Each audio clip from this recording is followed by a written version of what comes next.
This is a fictional counseling session for reflection and education. It is not professional medical advice. Come on in, I said. She stepped into my office like someone walking into a room after a storm. Careful, quiet, eyes a little too wide, hands clenched around her phone as if it might bite her. She sat down, but she did not settle. Not really. I don't know why I'm here, she said. Then she swallowed. I do know. I just hate it. I nodded. You can hate it and still be here. Her lips trembled into something that almost looked like a smile. Almost. My name is Maya, she said. And I... Her voice cracked. She looked down at her hands. Her wedding ring was not there. My eyes went to her bare finger. I did not comment yet. I waited. She noticed me noticing. Her shoulders tightened. Yeah, I took it off. Okay, I said gently. Tell me what happened. Maya stared at the phone in her lap. Her thumb hovered over the screen. Then she turned it off like she was ashamed of it. I put my ring on the sink, she said, voice flat, like she was reporting weather, on the wet edge of the kitchen sink, and I went and slept on the couch. I stayed quiet, letting the sentence land. She took a shaky breath. I've never done that. Not once in 12 years. What was happening right before you put it on the sink? I asked. Her eyes flicked up. A voice note, I repeated. She nodded hard. An audio message I sent him. It was important. Not like, the house is on fire, but important. It was me trying. It was me being soft. It was me not yelling. Her throat moved. And it was unread, unheard, unopened, just sitting there. I leaned slightly forward. You saw it on his phone. Yes. She swallowed again, like the word tasted bitter. He left his phone on the counter. He went to shower. I wasn't snooping. I was wiping the counter. The screen lit up and there it was. My name, my little audio, and it said it hadn't been listened to. She squeezed her hands. I felt humiliated, like I had poured out something tender and it just sat there like trash. I nodded slowly. And that's when you took your ring off. She blinked hard. I didn't even think.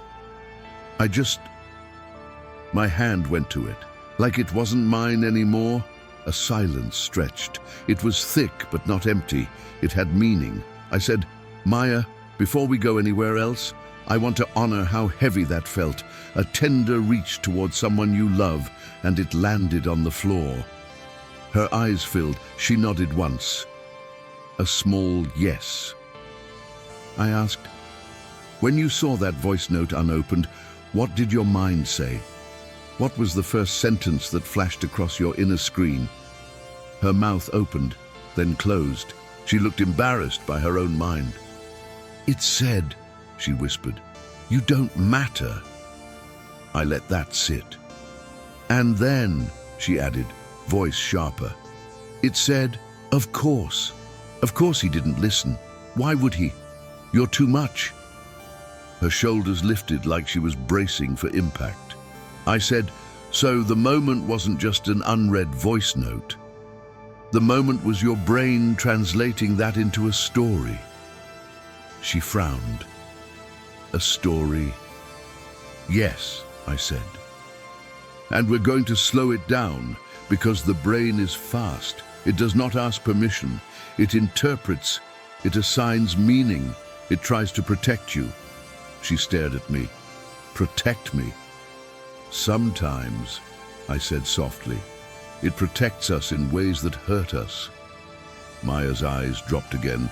She rubbed her thumb against her other hand like she was trying to erase something. Tell me about the week, I said. Start wherever you want, but keep your feet on the ground. What happened in real life? The scenes, the words, the moments. She took a breath, and the story came out in pieces at first, then in a rush. Monday, she said. Monday was when I sent the audio. It was after I picked up the kids. I have two. Ellie is 8. Noah is 5. Mondays are chaos. Snacks, homework, dinner, baths. Ethan, my husband, he works from home, but he's not really home. She stopped and corrected herself, like she was trying to be fair. He's physically home. He's just behind his screen. I nodded. Keep going. Monday afternoon, she said. He was in the office. Door closed. I could hear the typing, the clicking, his meetings. I'm not mad about work. I get it. We need the money. I know he's under pressure. Her voice tightened.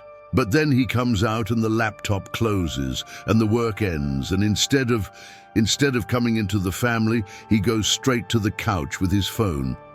She looked at me like she wanted me to say she was exaggerating. I did not.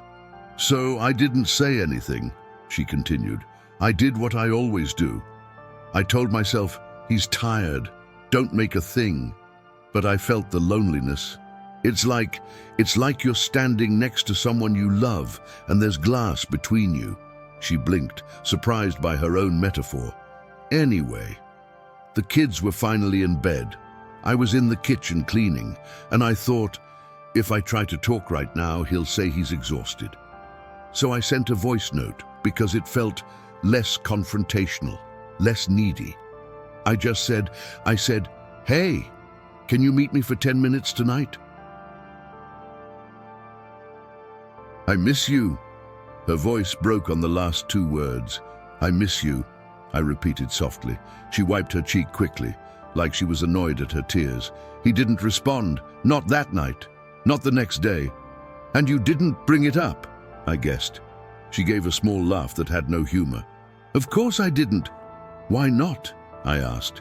She stared down. Because I hate feeling like I'm begging. I nodded. Okay, she continued. Tuesday, I tried to ignore it. I did the normal stuff, school drop-off, work. I'm a dental hygienist. I'm on my feet all day. I come home and I'm still on my feet. But Tuesday night, I tried again, not the voice note. I tried to talk. What did you say? I asked. Maya swallowed. I said, hey, can we talk for a minute? And he said, not right now. I'm just decompressing. She mimicked his tone, not cruelly, more like she was quoting a script. And what did that do inside you? I asked. Her eyes flicked up. It did the thing, the tightness, the heat behind my eyes. I nodded. So, the body responded. She nodded back, as if relieved I noticed.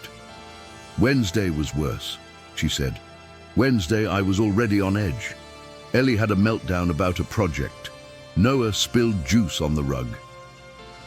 I had a patient who was angry all day, and Ethan came out of the office holding his phone, and I asked him if he could help Noah with his reading. And, he said, in a sec. She laughed again, sharper. He always says, in a sec. How long is a sec? I asked gently. She shook her head. Forever, or until I stop asking. I let silence do its work. Wednesday night, she continued, I walked past the bathroom and he was in there, scrolling, not using the bathroom, just sitting on the closed lid, scrolling. Like the bathroom is the only place no one can ask him to be a husband or father. Her voice rose with anger, and then she looked guilty for it. I know that sounds mean. It sounds lonely, I said. She blinked. Yeah. So what happened? I asked. I stood in the doorway, she said. And I said, can we please talk tonight, for real?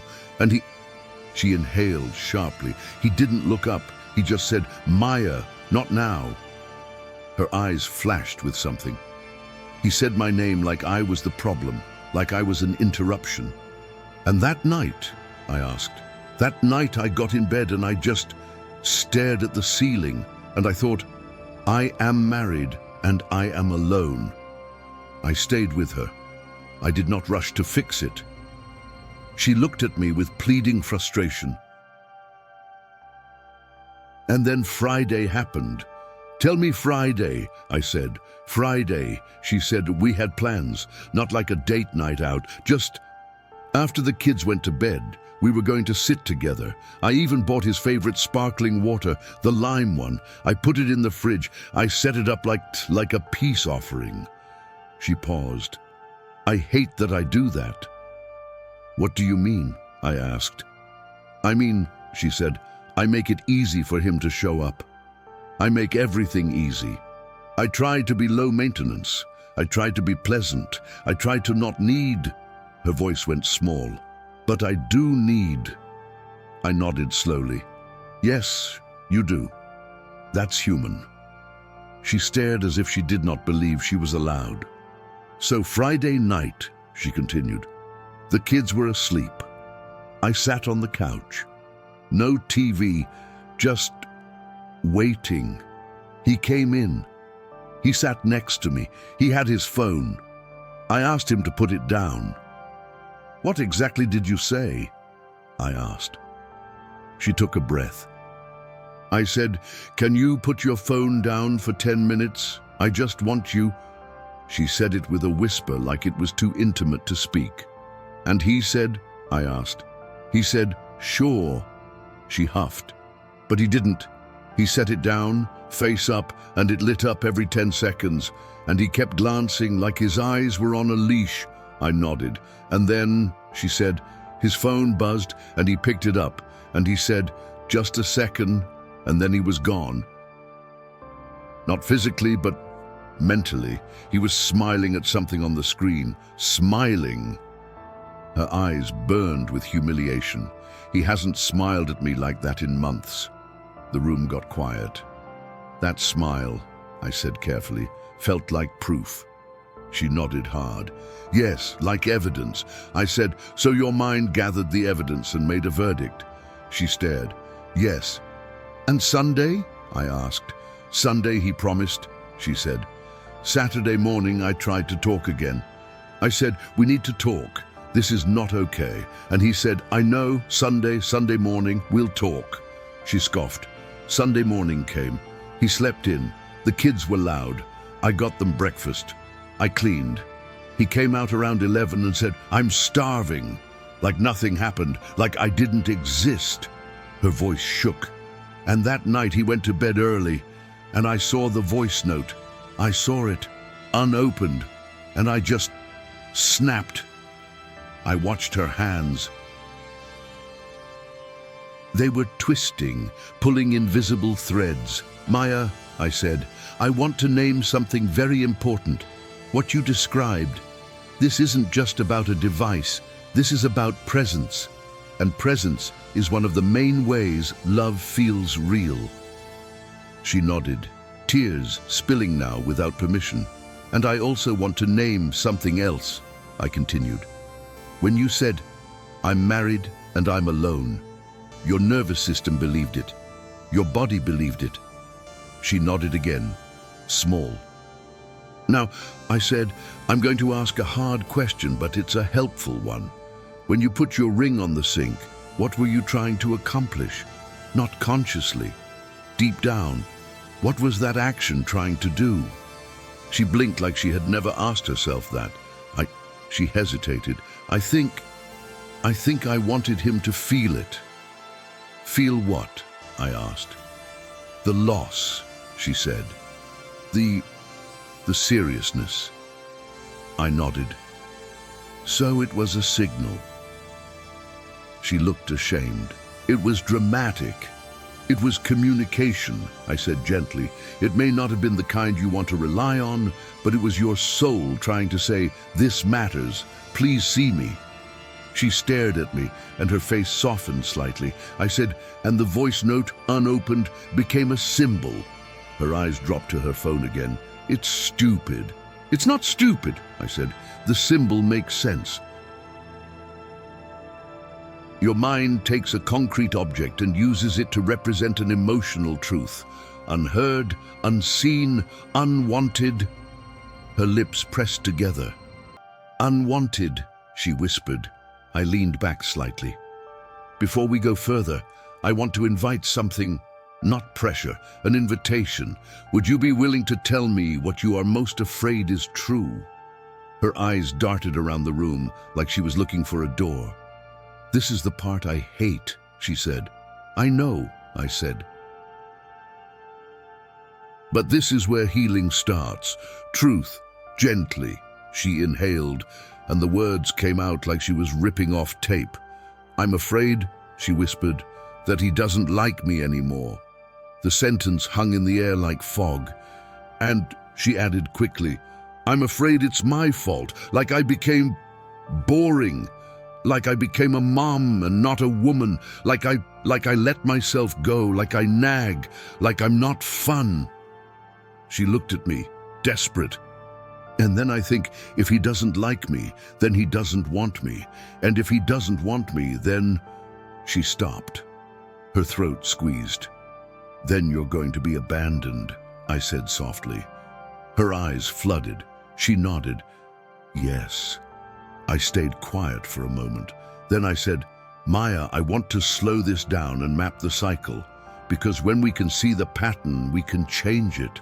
Right now it feels like a monster in the dark." "We're going to turn on a light." She nodded, wiping her face. "Okay," I said, "let's do it together. Step 1, the trigger. What happens in the week that lights the fuse?" She breathed. "He doesn't respond. He doesn't look up. He says, 'Not now.' He's on the phone." "Good," I said. "That's the trigger." I paused. Step 2. Your brain interprets the trigger, not the facts, the meaning. What meaning does your brain attach? Maya's jaw clenched. "It means I don't matter. It means he'd rather be anywhere else." "And the deeper meaning?" I asked. Her voice dropped. "It means I'm not worth staying present for." I nodded. "Okay." "Step 3, I said. Your reaction. What do you do with that fear and that meaning?" She looked down. I get tight. I watch. I test. I say things like, "Must be nice to relax," or "Your phone is your girlfriend." I nodded. Sarcasm. She sighed. "Yes." Or I go quiet. I clean harder. I get cold. Or I push. I ask again. I ask in a different way. I ask with more frustration. "Okay," I said. "So reaction is pursuit, sarcasm, shutdown, and sometimes symbolic protest like the ring on the sink." She winced, but nodded. "And step 4, I said, consequence. What happens next because of the reaction?" She answered quickly, like she knew the script. "He gets defensive. He says I'm overreacting. He says he's tired, he shuts down more, he goes to the phone more, and I feel as crazier." "More alone," I said. "Yes," she whispered. I nodded. "That's the cycle." Maya stared at the carpet. "So what do I do? Just accept it?" "No," I said, firm but kind. "We do not accept loneliness as the price of marriage." She looked up fast, like that mattered. "But," I continued, "we also don't fight loneliness with strategies that accidentally feed the cycle." She exhaled. "So my sarcasm feeds it?"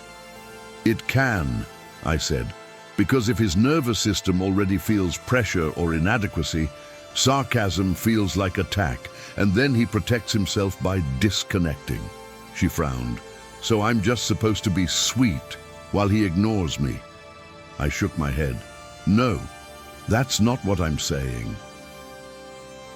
There is a difference between being sweet and being clear. There is a difference between being quiet and being peaceful. And there is a difference between boundaries and punishment." Maya's eyes narrowed, thinking, "So the ring was punishment?" "It might have functioned that way," I said, "and it might have also been a cry." She looked away, ashamed again. "Truth, gently," I reminded her. "We're not here to shame you. We're here to understand you." She swallowed.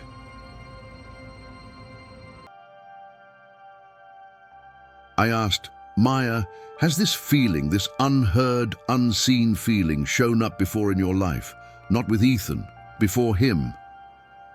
Her face changed. Her eyes got distant, like she was staring at a hallway in the past. My dad, she said quietly. I stayed still. My dad was... She searched for the right word. He was a good man. He provided. He didn't hit us. He didn't drink. He wasn't cruel. She looked at me, pleading for me to understand the nuance.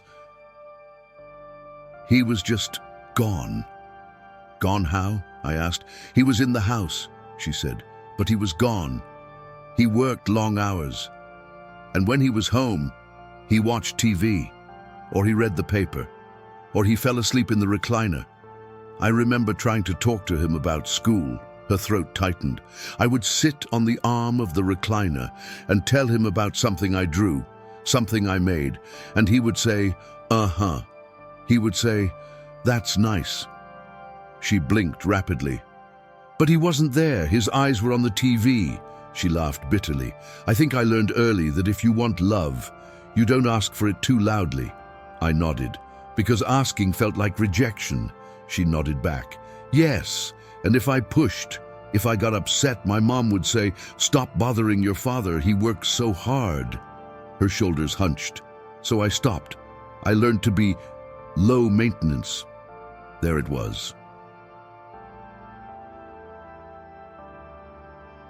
I said, so little Maya learned a rule. Maya whispered, don't bother.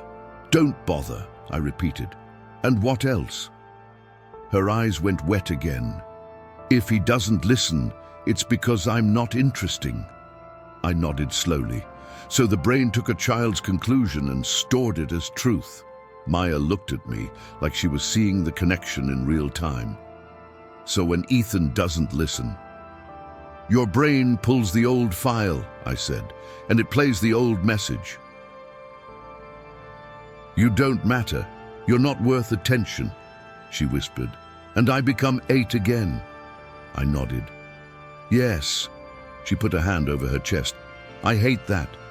I know, I said, but it also means you're not crazy. Your system is doing what it learned to do. Maya stared at her hands. So what about him? Is he just selfish? I paused. We're not going to excuse him. But we are going to understand what might be happening in him, because that gives you leverage. She frowned. Leverage. Yes, I said. If we only call him selfish, the only tool you have is anger. If we understand his pattern, you get more tools. Maya leaned back, guarded. Okay, I asked. What is Ethan like when he is good, when he is present, when you feel loved? Her face softened. He's funny. He's warm. He can be really thoughtful. When we were dating, he wrote me notes. He would plan little things. He would take my hand in public. She smiled sadly. He used to listen. He used to look at me like I was his favorite person. And now, I said, he looks at a screen. She nodded. Bitter. I said, has anything changed in the last year? Work, health, family, sleep, stress. Maya exhaled. His job changed. New role, more pressure, more deadlines, and he's on call all the time. Even when he's not on call, he acts like he is. She paused. He also gained weight. He's tired. He snores. He says he can't shut his brain off. I nodded. So there's a possibility he's using the phone as a sedative. Maya frowned. A sedative. A way to numb, I said. A way to escape the pressure. A way to avoid feelings he does not know how to manage. She stared. So he's not avoiding me. He's avoiding himself. Possibly, I said. And the sad irony is that the avoidance hurts you. Maya's face twisted. It still feels like he's choosing it over me. I know, I said, and we will address that, because marriage requires choices. She swallowed. I leaned forward slightly. Maya, I want to do something with you. I want to recreate the moment you saw the unread voice note, not to torture you, to slow it down, because right now your brain is driving at 90 miles an hour. We need to bring it down to 10. She looked wary, but nodded. Okay, I said. Close your eyes if you want, or just stare at that spot on the wall. Take the moment back. You're wiping the counter. The phone lights up. Maya stared at the wall, breathing shallow. What do you see? I asked. The screen, she whispered. His lock screen, notifications, my name, the little microphone icon. What do you feel in your body? I asked. Her voice shook. My stomach drops. My face gets hot. My chest tight. Okay, I said. Now pause, right there, before you interpret, before the story, just the facts. What are the facts? Maya opened her eyes. The fact is, the voice note was not opened. Yes, I said. Anything else factual? The fact is, he hadn't listened to it. Yes, I said. Now, your brain interpreted. What did your brain say it meant? Her jaw clenched. It meant, I'm not important. And what did it mean about him? I asked. That he doesn't care, she said. And what did it mean about the relationship? I asked. That we're dying, she whispered. I nodded. So we have facts and we have meaning. Maya stared. But the meaning feels like a fact. Yes, I said. That's the trap. The brain interprets so fast it feels like truth. I paused. Now, I'm going to ask you something bold. What if the meaning you attached is not the only meaning available? Maya's eyes narrowed. Like, what else could it mean? It could mean, I said carefully, that he is distracted, that he is numb, that he is overwhelmed, that he is avoiding, that he is selfish, that he is careless. There are multiple possible meanings. Maya scoffed. None of those feel better. Some don't, I agreed. But notice something. Even if he is distracted or overwhelmed, that does not mean you don't matter. Maya's breath hitched. Your worth is not defined by another person's attention, I said. But your marriage does need attention. Both can be true. She stared at me like she wanted to believe it and couldn't quite. I said, here's the core phrase for today. I want you to remember it. Maya waited. I said, the brain interpreted. She blinked. The brain interpreted. Yes, I said. Not the truth is, not God declared, not reality itself says, the brain interpreted. Maya repeated softly. The brain interpreted. I nodded. And because the brain interpreted, we can reprogram. She swallowed. Reprogram. Yes, I said. Reprogram does not mean pretending you're not hurt. It means replacing the automatic reaction with a chosen response. It means you pick a new path. Maya took a shaky breath. Okay. I leaned back. Let's talk about the chosen response. But before we do that, I want to check something. She looked up. Do you feel safe with Ethan? I asked. Not perfect, but safe. No threats, no fear of harm. Maya nodded quickly. Yes, he's not dangerous. He's just absent. I nodded. Okay. I paused, then said, Maya, the enemy of your home, call it stress, distraction, spiritual warfare, whatever language you use, loves this kind of slow drift.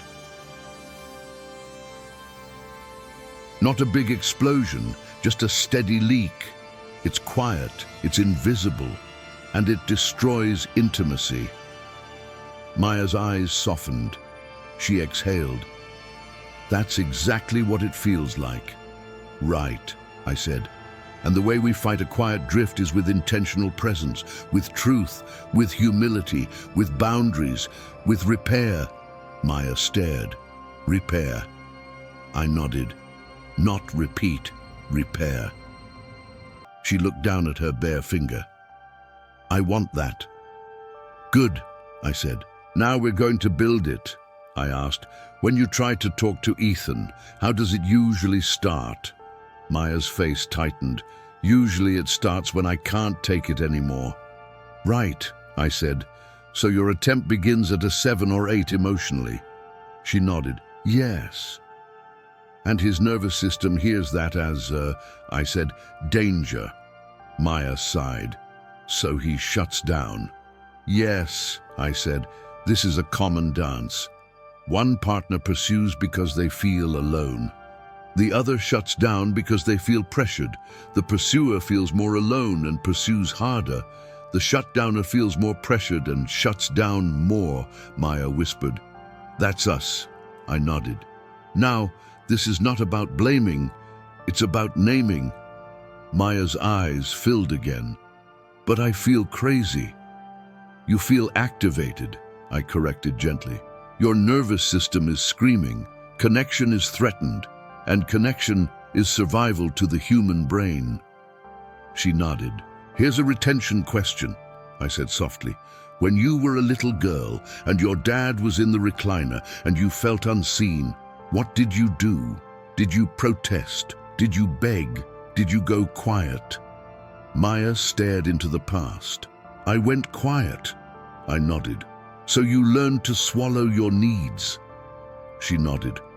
And when you swallow needs long enough, I said, they eventually come out sideways.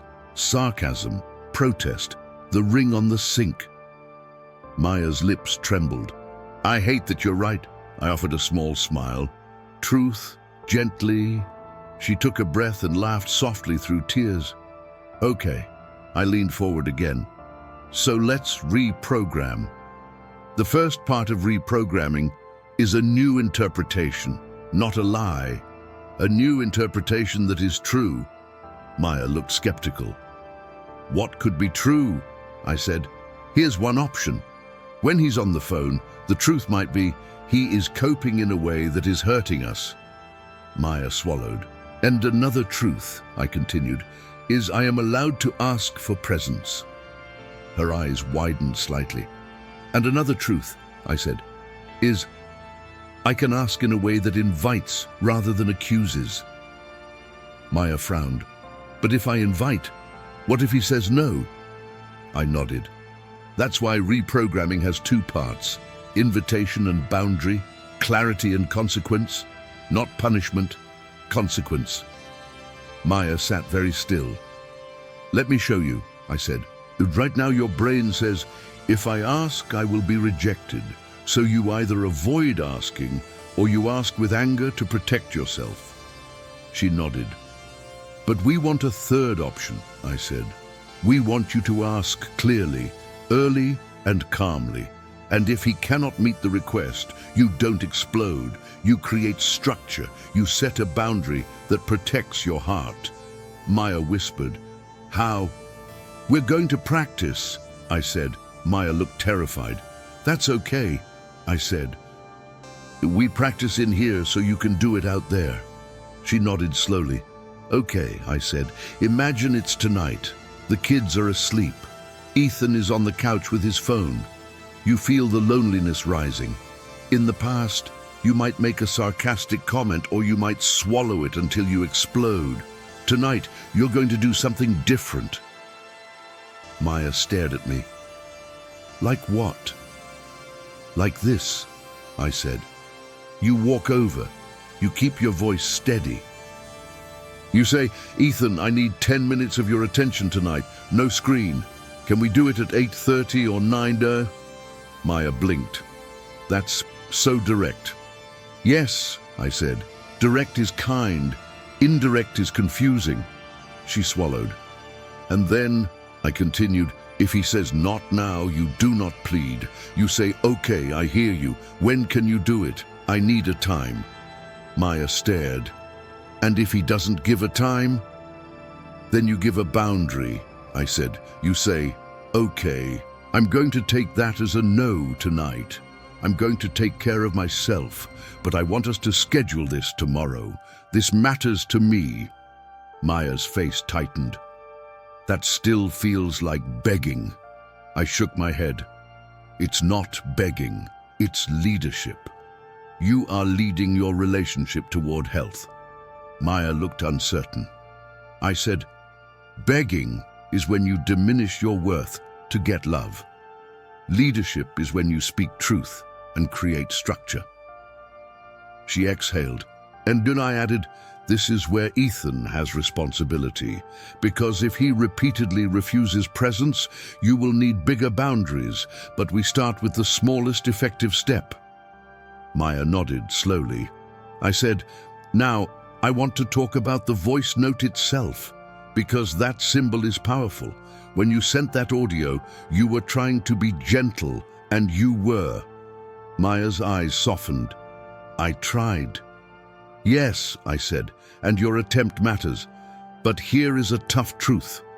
A voice note can be gentle, but it can also be easy to ignore, because it doesn't create a moment of shared presence. It's one way." Maya frowned. "So I shouldn't send them?" "I'm not saying never," I said. "I'm saying if your core need is presence, you will need a two-way moment. Face, eyes, voice, 10 minutes, Maya nodded. "And," I said, "if you do send a message, you can attach a clear request and a time. Not an open-ended hope," Maya whispered. "Okay." I watched her breathing. It was calmer now. Not calm, but calmer. "Now," I said, "I want to check on something in your heart." She looked up. "When you saw that unopened audio and your brain said, 'You don't matter,' what did you want to do to protect yourself?" Maya answered without thinking. "Leave." I nodded. "Emotionally or physically?" "Both," she whispered. "I wanted to walk out. I wanted him to feel what it would be like without me. I wanted to stop caring first." I nodded. "That makes sense.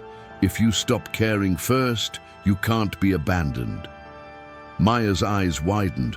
"Oh," I said, "that's a common protection strategy, and it feels powerful for about 5 minutes, and then it feels like grief." Maya's shoulders sagged. "Yes," I sat back. "So, part of reprogramming is this. Instead of protecting yourself by leaving emotionally, you protect yourself by staying present to your own worth. You do not disappear. You do not punish. You speak." Maya stared. "And I want to give you a phrase," I said. "A new inner sentence. Because your old sentence is, 'I don't matter.'" Maya whispered, "Yeah." "Your new sentence," I said, "is, 'His silence does not define my value.'" Maya's lips parted. "His silence does not define my value." "Yes," I said. "Say it again." She repeated it, shaky. "And then," I said, "add this, 'I can ask for presence with clarity.'" She repeated that too. I nodded. "Good." Now I shifted slightly. "Maya, I want you to imagine something. Imagine that Ethan is not trying to hurt you, but he is hurting you.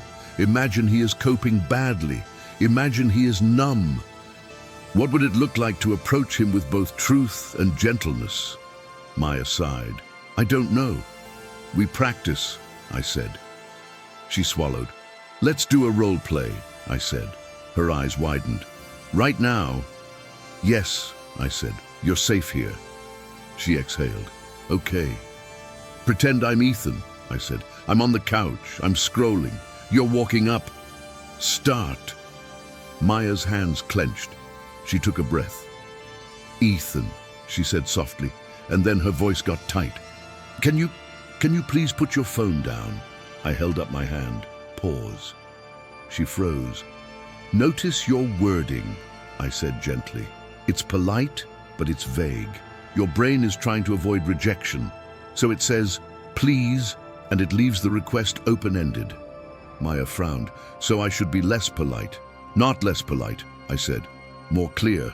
Clarity is kindness." She nodded. "Try again," I said. "Remember, truth, gently." Maya took a breath.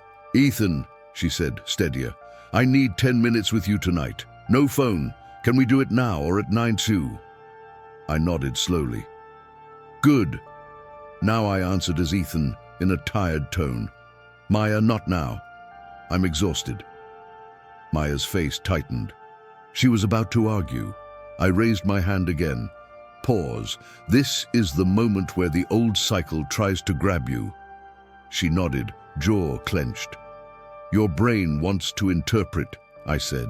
It wants to say, he doesn't care, but we're going to reprogram. Maya swallowed. Try this response, I said. You say, I hear you. I'm not asking for a big talk. I'm asking for 10 minutes of presence. When can you do it? Maya nodded. Okay, she tried. I hear you. I'm not asking for a big talk. I'm asking for 10 minutes of presence. When can you do it? I answered as Ethan. I don't know. Later. Maya's shoulders tensed. I said, now you hold a boundary. You do not beg. You do not punish. You anchor yourself. Maya whispered, how? I said, you say, later is not a time. I need a time. If tonight won't work, we schedule tomorrow. This matters to me. Maya repeated it, voice trembling. Later is not a time. I need a time. If tonight won't work, we schedule tomorrow. This matters to me. I nodded. Good. Maya exhaled, like she had just run. That felt scary, she said. Yes, I said, because you're changing an old script, but also notice something. When you speak like that, you don't disappear. Maya stared at me. I don't disappear. No, I said. You stay. She blinked, and tears slid down again. I'm tired of disappearing, she whispered. I nodded. I believe you. We sat in a quiet that felt like grief and courage mixed together. After a moment, I said, Maya, we need to talk about Ethan's side too, because if he is using his phone as escape, he needs a plan, not just you. She nodded. How do I get him to see it? You cannot force sight, I said, but you can invite it with truth. Maya swallowed. What happens if you say, I'm lonely? I asked. She looked away. He says, you're not lonely. I'm here. I nodded. So he answers your emotional truth with a physical fact. She nodded bitterly. That's common, I said, because emotions feel complicated. Facts feel controllable. Maya sighed. Yes. Here's a different approach, I said. Instead of only saying, I'm lonely, you say, oh, when you scroll while I'm talking, my brain interprets it as I don't matter. I know you may not mean that, but that's what happens inside me, and it makes me pull away or get sharp. I don't want that. I want us... Maya stared. That sounds mature. I smiled faintly. It's practiced, not magic. Practiced. She swallowed. He'll roll his eyes. Maybe, I said, or maybe he'll be surprised, because you're not attacking. You're naming a pattern. Maya frowned. So I say, my brain interprets? Yes, I said, because it lowers defensiveness. It makes it a shared problem, not a character assassination. She nodded slowly. And then, I added, you ask a question that invites him into responsibility. Maya looked wary. Like what? Like, I said, do you know what you're escaping when you pick up the phone? Maya blinked. That's deep. It is, I said, but you can say it gently, not like a trap, like curiosity. She nodded. I paused. Now I want to ask you another question. Maya, do you ever check out too? Maybe not with a phone, but in another way.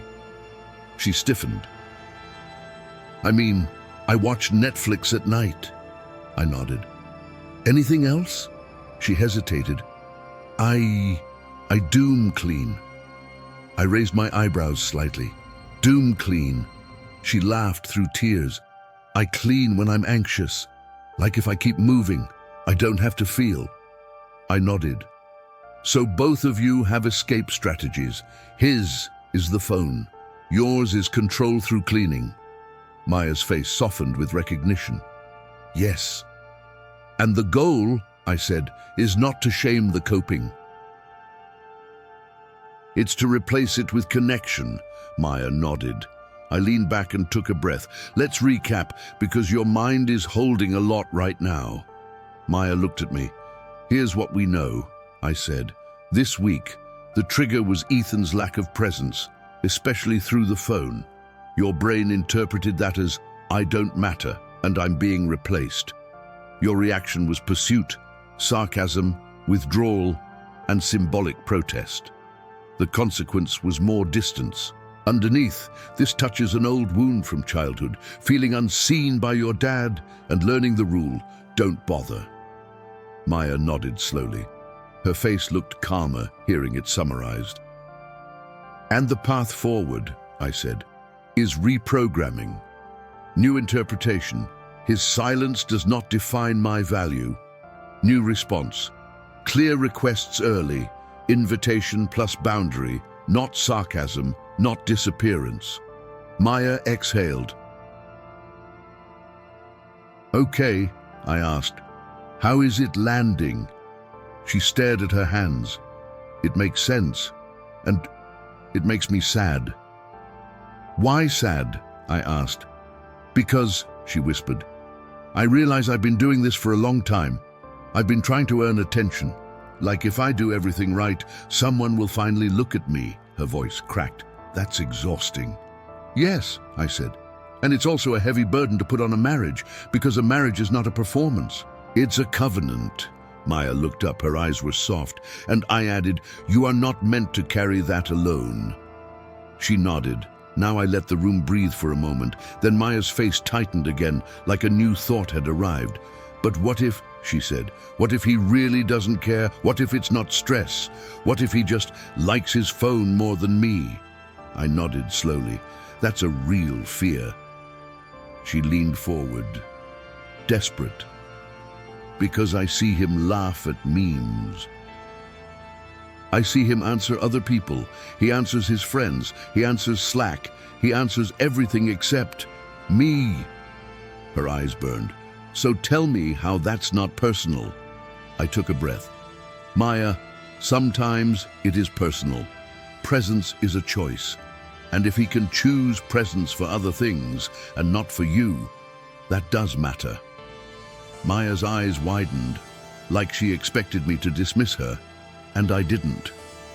But, I continued, even when it is personal, the path is still the same. Truth, gently, clear request, boundary, and then you watch what he does. Maya swallowed. Because, I said, you cannot argue someone into loving you well. You can only invite and then require a standard of respect. Maya stared. And we'll talk about what to do if he refuses, I said. But first, we give him a clear chance to meet you in the right way. Maya nodded slowly, as if she needed permission to have standards. You do not have to tolerate chronic emotional absence, I said. That is not what love looks like. Maya's eyes spilled again. Thank you, I nodded. Now, I want to ask something else. When Ethan is on his phone, what do you do in that exact moment? Do you stand there? Do you try to talk over it? Do you leave the room? Maya frowned. I hover.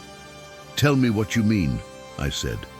I do little tasks near him, she admitted. Like I'll fold laundry in the living room, or I'll wipe something, or I'll sit on the other end of the couch, like I'm waiting for him to notice me. I nodded. That's a common move.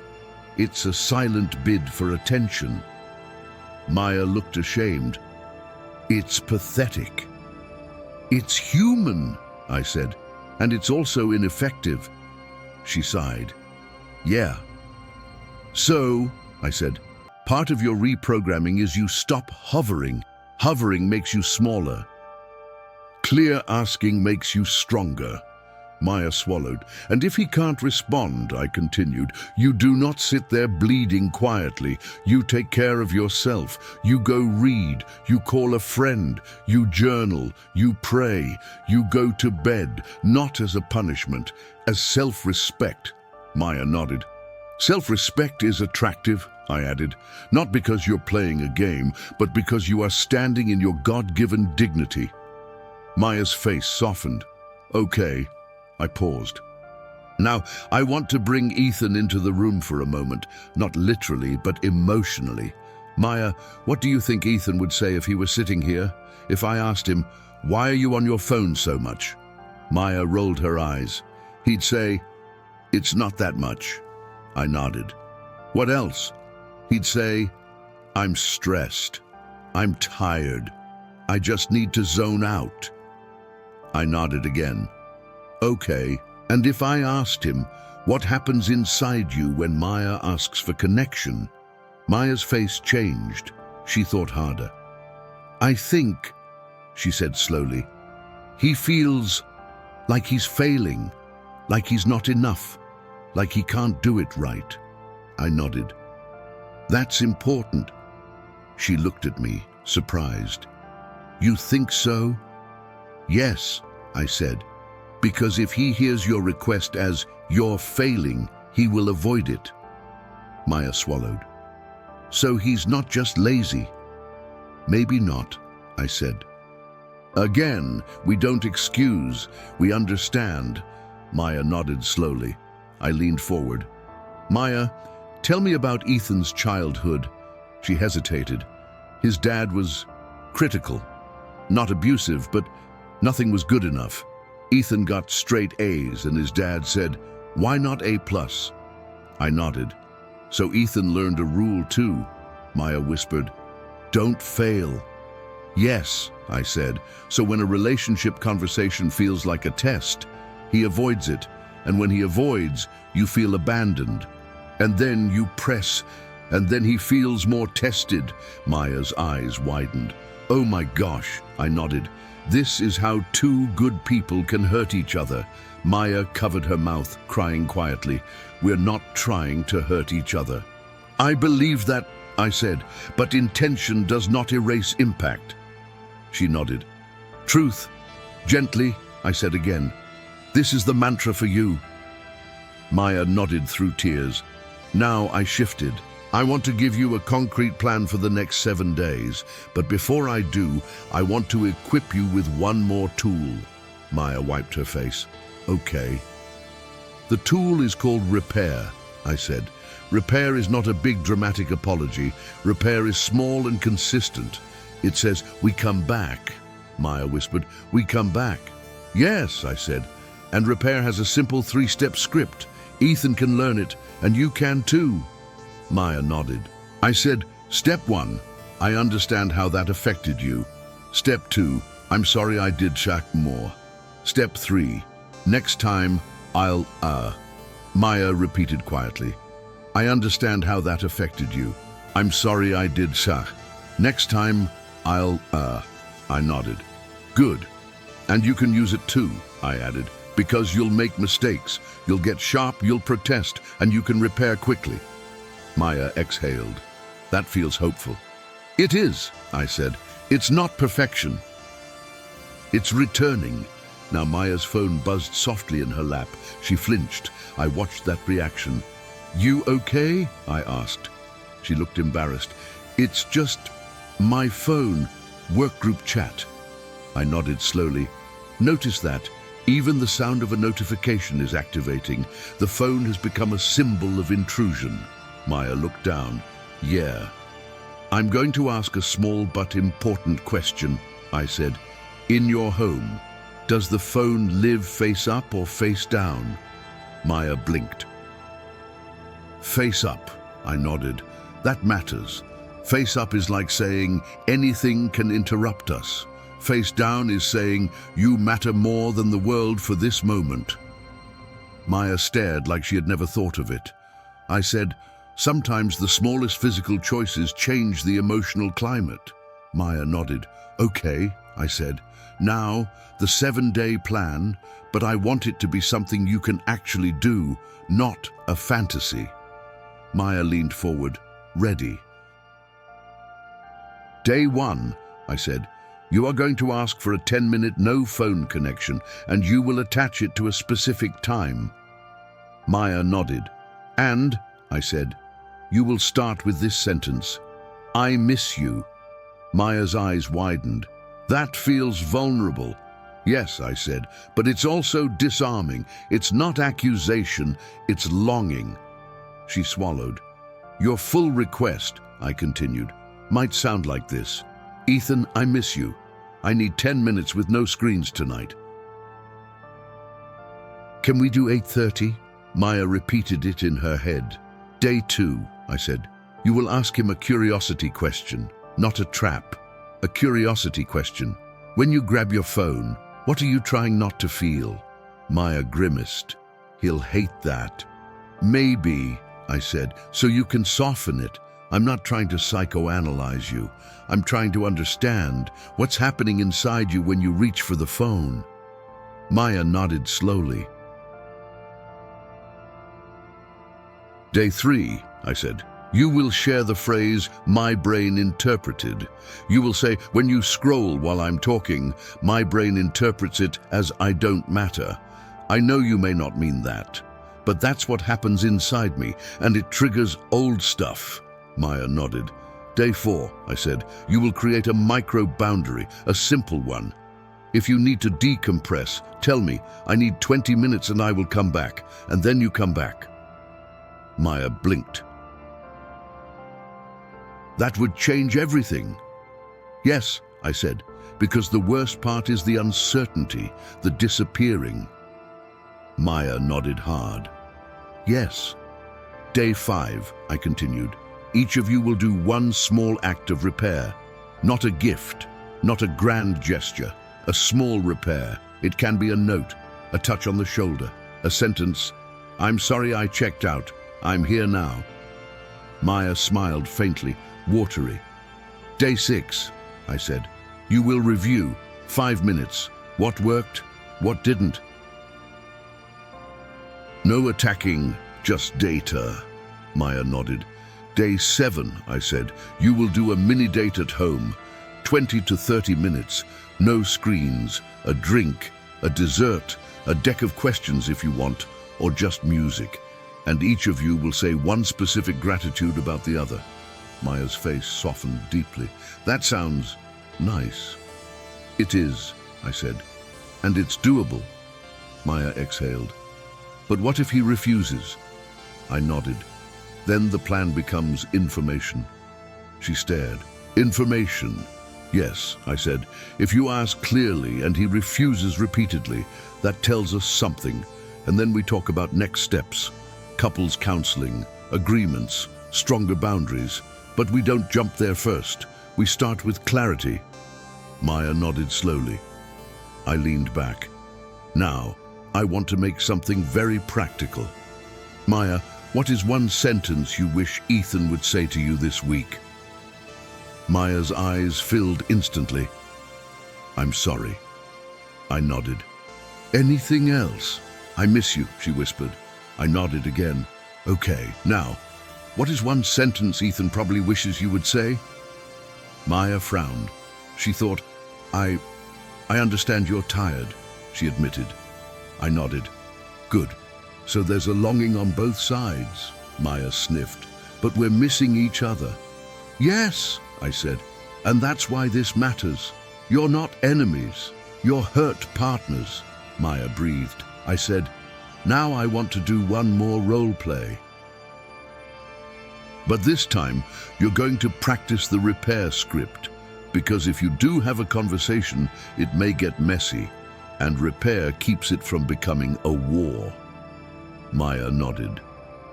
Okay, I said. Imagine you tried the request, and you got sharp. You said something like, your phone is your girlfriend. Maya winced. I've said that. I know, I said gently. Truth, gently. Now, you want to repair. How do you do it? Maya closed her eyes. I would say, I'm sorry I said that. I nodded. That's a start, but let's strengthen it with the 3 steps. Step 1, I understand how that affected you. How might that sound? Maya swallowed. I understand that it probably made you feel attacked. Good, I said. Step 2, I'm sorry I made that comment and embarrassed you, she said. Good, I said. Step 3, next time I'll suck. Maya hesitated. Next time, I'll tell you I'm lonely instead of making a joke. I nodded. That's strong. Maya exhaled. And Ethan, I added. If he wants to repair, his might sound like this. I understand how it affected you when I stayed on my phone. I'm sorry I checked out. Next time, I'll put it face down and give you 10 minutes. Maya's eyes widened like she could picture it.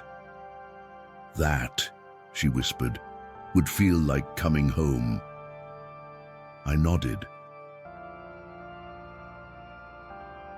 Yes. We sat in that for a moment. Then Maya's face tightened again, and I knew there was another open loop. There's something else, she said. I waited. I haven't told him about the ring, she admitted. He didn't notice. I blinked. He didn't notice you weren't wearing it. She shook her head, shame and rage mixed. No, I wore it again in the morning because I didn't want questions in front of the kids. And also because I felt stupid. I nodded slowly. So the protest didn't land. She looked at me, voice trembling. Does that mean he really doesn't care? I took a breath. Not necessarily, but it does mean the symbol was more loud inside you than it was outside you. Maya stared. The ring on the sink was a message, I said, but he didn't receive the message, so you need a different delivery method. Maya exhaled.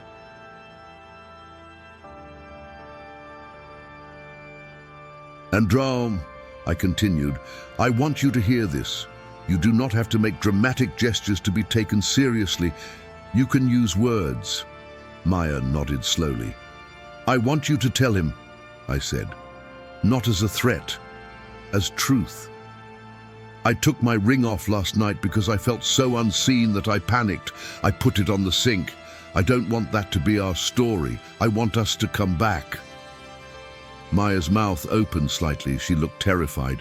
That's a lot, she whispered. It's honest, I said, and honesty is the only foundation that holds. Maya stared. I said, let's practice that sentence too. Maya took a breath. Okay, say it, I prompted. She looked down, then up.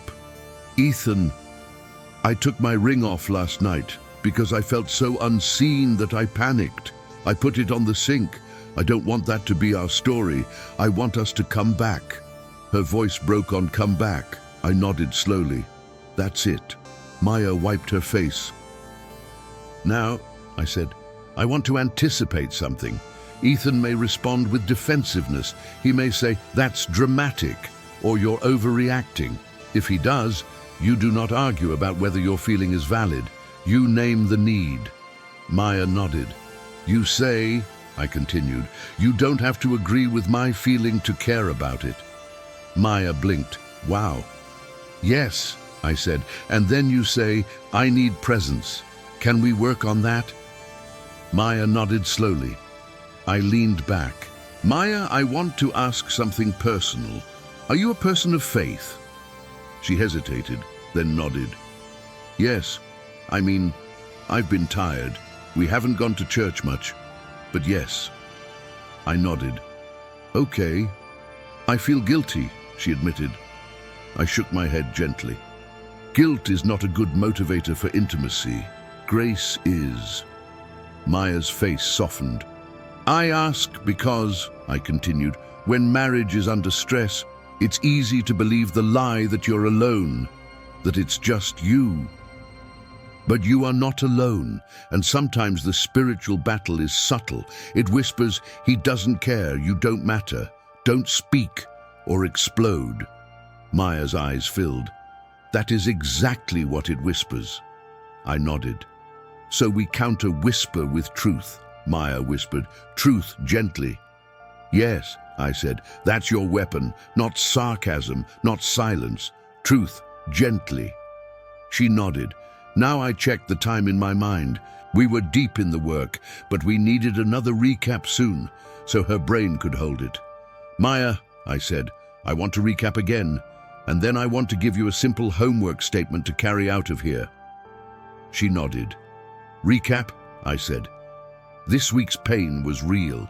The unread voice note became a symbol of being unseen. Your brain interpreted it through an old wound. Don't bother, you don't matter. Your reaction was protest and pursuit, which created more shutdown. The reprogramming is new interpretation, new response, new interpretation. His silence does not define my value. His coping may be hurting us, but I can speak. New response, clear request plus boundary.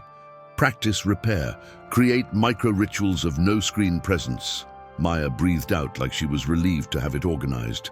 Now, I said, your homework statement. Ready? She nodded. You will say to Ethan, I said, a version of this. I'm not mad at your phone. I'm scared of losing you. I miss you. Can we protect 10 minutes a day for us? Maya stared at me, tears pooling again. That's the truth, she whispered. Yes, I said. Truth, gently. She nodded. Maya took a long breath, then asked softly, do you think we can fix this? I looked at her steadily. I think there is hope, because you are here, because you can name your pattern, because you are willing to do something different, and because this is not a story of hatred, it's a story of distance, and distance can be bridged.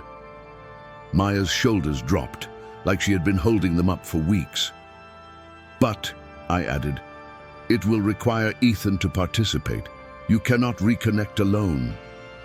Maya nodded. I know. And if he refuses, I said gently, you will not collapse. You will get support. You will bring the truth into the light.